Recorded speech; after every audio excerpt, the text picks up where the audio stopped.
le parcours des Bleus. Que penser de ces Bleus 2016? D'abord la liste des 23. Alors, matière à débattre parce que 8 défenseurs sélectionnés, on aurait pu en prendre 7 comme l'avait fait Marie Delmas, pour prendre un attaquant ou un milieu de plus. On a eu 4 milieux défensifs avec Schneiderlin, ça aurait pu être la Sanadjara aussi. Voilà. On comprend pas, je pense que l'ensemble des Français aurait bien voulu voir un tel Ben Arfa, parce que Ben Arfa c'est quand même le joueur imprévisible. Voilà. On peut dire que Coman avait ce rôle-là, mais Coman il était vraiment stéréotypé, c'est crochet extérieur ou crochet intérieur, et je mets de la vitesse. Ben Arfa c'est pas que ça. Ben Arfa il est vraiment imprévisible dans le style qu'il a. Donc avec la saison qu'il a fait à Nice quoi. Il a fait une saison de fou en Ligue 1 à Nice.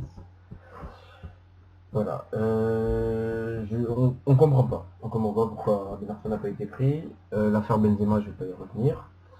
Parce que ça, c'est un autre problème. On sait que sur l'aspect sportif, Benzema aurait dû être pris, mais il y a eu d'autres choses. Donc, la logique de Didier Deschamps a un peu montré ses limites. En tout cas, quand on voit le résultat final. Notamment sur la finale, mais on va y revenir. Alors, le jeu des Bleus. Les Bleus n'ont pas été bons lors des premières mi-temps en poule sur les 2 premiers matchs.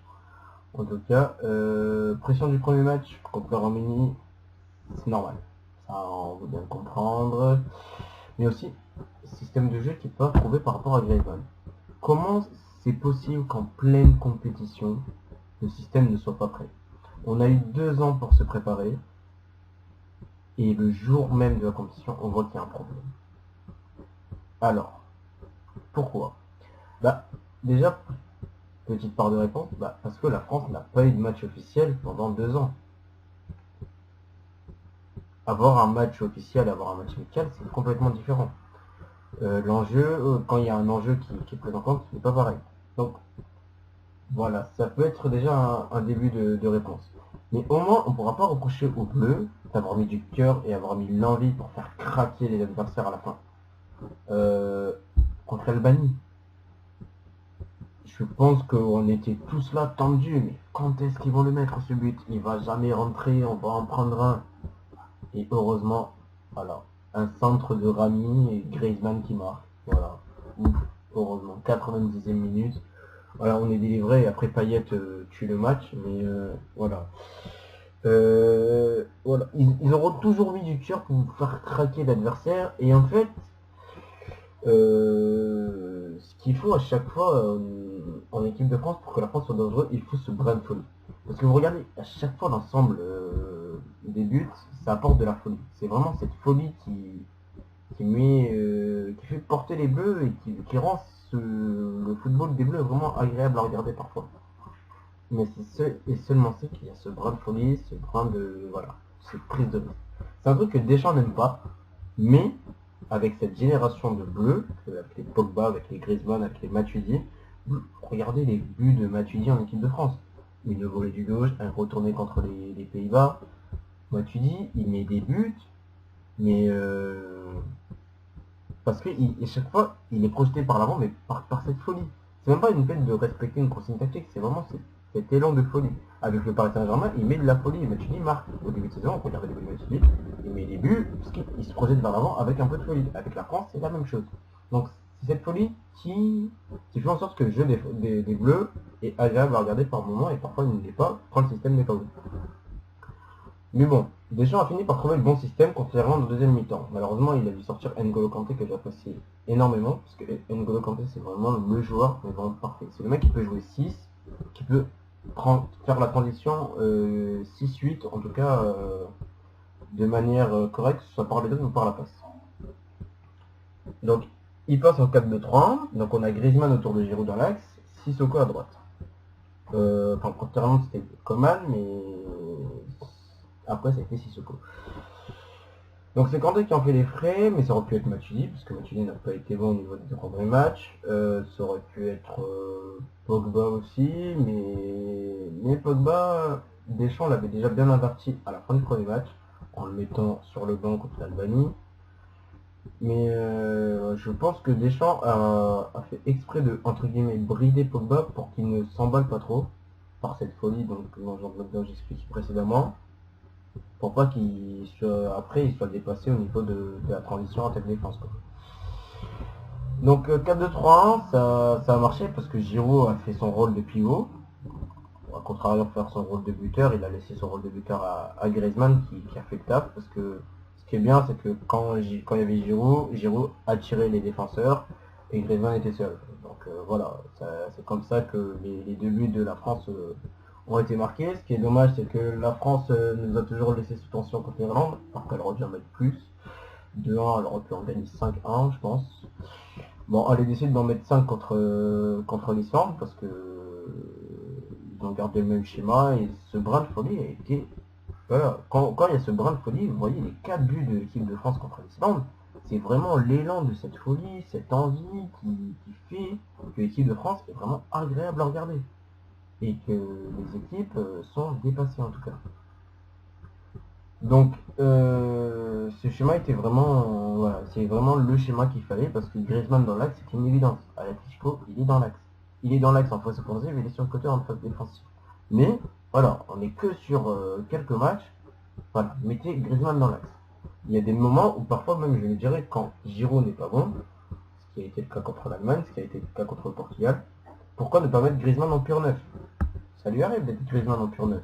Et tu mets qui en dessous? Tu mets Payet. Les deux.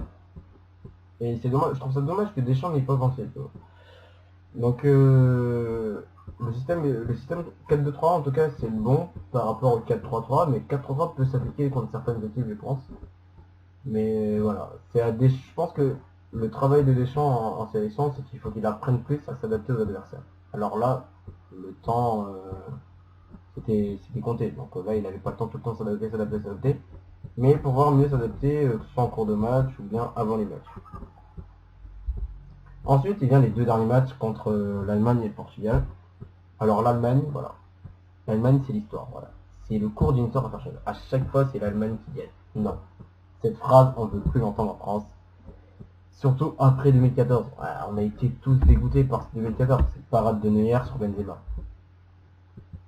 On pourra, après ce match contre l'Allemagne, on ne pourra pas dire que la chance n'était pas avec nous.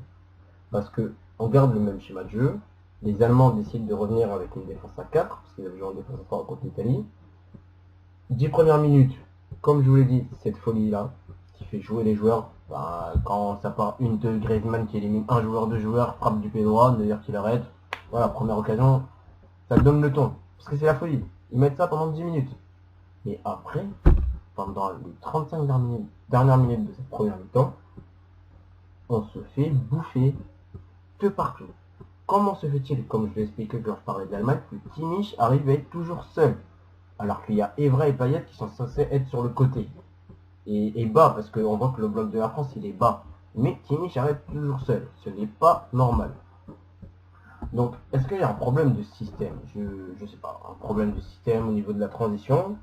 On pensait avoir le bon système, mais finalement c'était pas le bon système. Donc voilà, après peut-être déjà à laisser la consigne de leur laisser le ballon. Mais il faut pas que Kimmich soit toujours seul. Si les Allemands avaient un peu plus de chance ce soir-là, on aurait encore perdu. Voilà. Et en plus, quand nous, on a nos occasions, que 1 contre 1 de Giroud. Comment se fait-il que Giroud soit aussi lent dans cette occasion? Ce n'est pas possible. Il prend le temps de frapper. Alors que même un crochet aurait suffi. Parce qu'on voit bien que Oedes, il fait le tacle pour contrer. Tu mets un crochet, OVD il glisse le long de l'avenue du Prado, quoi. C'est pas possible. Mais bon, heureusement pour nous, on a Monsieur Rizzoli, qui voit cette main de éleveur de cochon ou Schweinsteiger, qui augmente la surface de contact, donc il y a bien penalty. Alors certes, peut-être des gens l'ont vu. Moi je sais que mon collègue qui est à côté de moi, quand il a regardé le match avec moi, il l'a vu, il a dit mais il y a main. On regarde le ralenti, la main est indiscutable. Voilà, c'est le jeu, c'est comme ça.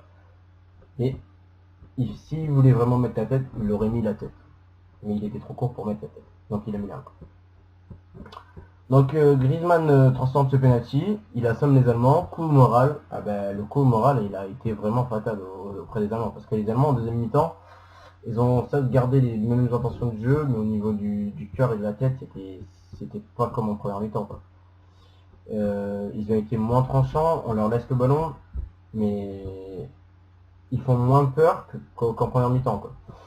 Et puis quand on voit la blessure de Boateng, voilà, c'est vraiment la faute à pas de chance, c'est vraiment le signe qui te dit c'est pour nous. Ah, là c'est pour nous. Ensuite, sur la seule fois où Pogba, parce que Pogba était vraiment bas je trouve, contre l'Allemagne, seule fois où Pogba monte, et voilà, on connaît la suite. Neuer, Griezmann, Antoine Griezmann qui profite de l'erreur allemande et qui à la 72e minute vient offrir un second but aux Bleus. Encore un doublé, son 6e but dans cet Euro. Griezmann est tout en haut et les Bleus pour l'instant ont un orteil. Au final, 2-0. Les Allemands, ils sont plus là. Ils sont plus là, 2-0, mais ils abdiquent pas, Kimmich qui frappe, poteau, c'est la chance encore une fois, comme je l'ai expliqué contre l'Allemagne. Et pour finir ce récital de chance, ce récital de cette histoire qui va enfin changer, la parade de Lloris.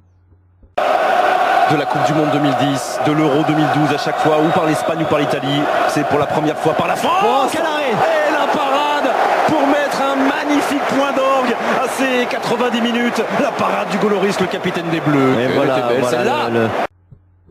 Cette parade de Lloris pour voilà, c'est le point final de cette beauté de France-Allemagne. Voilà. En termes d'émotion, c'est le match qui m'a fait le plus vibrer, je pense, quasiment de toute ma vie. Mais voilà, j'ai vraiment vibré en regardant ce match parce que voilà, j'étais tendu pendant toute la première mi-temps. T'exploses déjà quand Griezmann y marque, t'exploses déjà quand Griezmann met le deuxième, et la parade de Lloris, c'est vraiment un pur bonheur, quoi. Parce qu'on a réussi enfin à battre ces Allemands, après les avoir battus en amical, mais voilà, enfin les battre en phase finale, c'était vraiment très très agréable parce que j'en avais marre. Voilà. Et avant de parler de cette finale, je vais revenir sur le parcours du Portugal avant de débriefer la finale plus en profondeur.